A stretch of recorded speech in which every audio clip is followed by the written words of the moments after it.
দেশটি লম্বায় মাত্র 12 কিলোমিটার। জেল কয়েদিরা চাইলেই বাড়িতে গিয়ে থাকতে পারে। এই দেশে যেতে কোনো ভিসা লাগে না।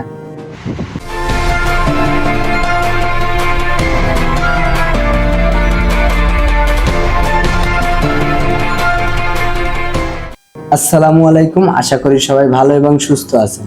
আপনাদের দোয়া ও ভালোবাসায় আমিও ভালো আছি। আজকে এমন একটা দেশের সাথে আপনাদের পরিচয় করিয়ে দিব।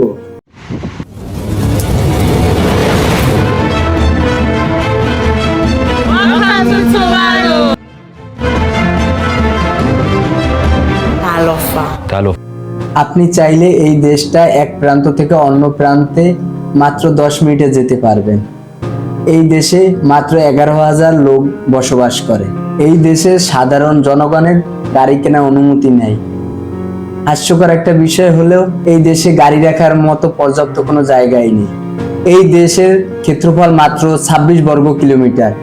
এই দেশটি পৃথিবীর ক্ষুদ্রতম দেশ হিসেবে 4র্থ স্থানে আছে। এই দেশটির মাঝে দাঁড়িয়ে আপনি বাম দিকে তাকালে হ্রদ দেখতে পাবেন, ডান দিকে তাকালে সাগর দেখতে পাবেন। এতটাই সংকীর্ণ জায়গা। আপনি ভাবুন তো, আপনাকে কেউ জিজ্ঞেস করলো যে তোমার বাড়ি কোথায়, আপনি হেসে উত্তর দিলেন দেশের শেষ প্রান্তে গেলেই আমাকে পাওয়া যাবে। এটা হাস্যকর মনে হলেও এটাই ওই দেশের বাস্তব চিত্র। এই বাড়িটাই এই দেশের শেষ প্রান্তের একটি বাড়ি। তারা খুব ঝুঁকিতে আছে, তারপরও তারা এই দেশ ছেড়ে যেতে চায় না। তাদেরকে আমেরিকা ভূমি দিয়েছে তাদের থাকার জন্য, তারপরও তারা এই দেশ ছেড়ে যেতে চায় না। তারা এই দেশটাকে এতটাই ভালোবাসে।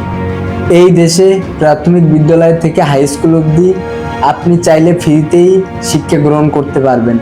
কিন্তু আশ্চর্যজনক ব্যাপার, এই দেশে একটি বিশ্ববিদ্যালয় নাই।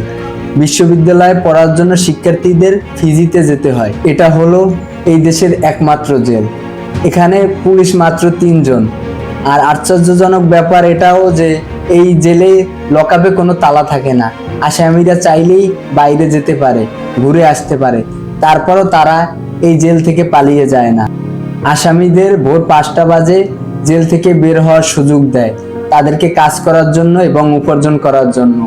আবার বিকেলবেলা আসামিরা তার গন্তব্য স্থানে ফিরে আসে। তারা চাইলেই পালিয়ে যেতে পারে, কিন্তু তারপরেও তারা পালায় না। এটাই তাদের ডিসিপ্লিন। এই দেশের পুরো একটা জাতীয় দল আছে ফুটবলের। তারা চাচ্ছে ফিফার সদস্য হওয়ার জন্য। ফিফার থেকে অনেকগুলো রিকোয়ারমেন্ট দেওয়া হয়েছে, তার মধ্যে অন্যতম হলো তাদের মাঠের সংস্কার করতে হবে, খেলার গুণগত মান আরো ভালো করতে হবে। কিন্তু দুর্ভাগ্যজনক ব্যাপার হলো এই দেশের মাঠটি কিছুদিনের মধ্যেই পানির তলে ডুবে যাবে। এই দেশের মানুষ বেশিরভাগ সময়ই জুয়া খেলে এবং ড্রিঙ্ক করে, আর মাছ ধরেই দিন পার করে। তারা খুব হাসি খুশি দিন যাপন করে। সবশেষেই দুর্ভাগ্যজনক একটা নিউজ আপনাদের দিতে চাই, এই দেশটি আগামী 40 বছরের ভিতর পানির গহ্বরে হারিয়ে যাবে। ভিডিওটা কেমন লাগলো, আপনার মূল্যবান মন্তব্য কমেন্টে জানাবেন এবং আমাদের চ্যানেলটি সাবস্ক্রাইব করবেন। দেখা হবে নতুন কোনো ভিডিও নিয়ে। ততদিন সবাই ভালো থাকবেন, আশেপাশের মানুষগুলোর খেয়াল রাখবেন। আল্লাহ হাফেজ, টাটা।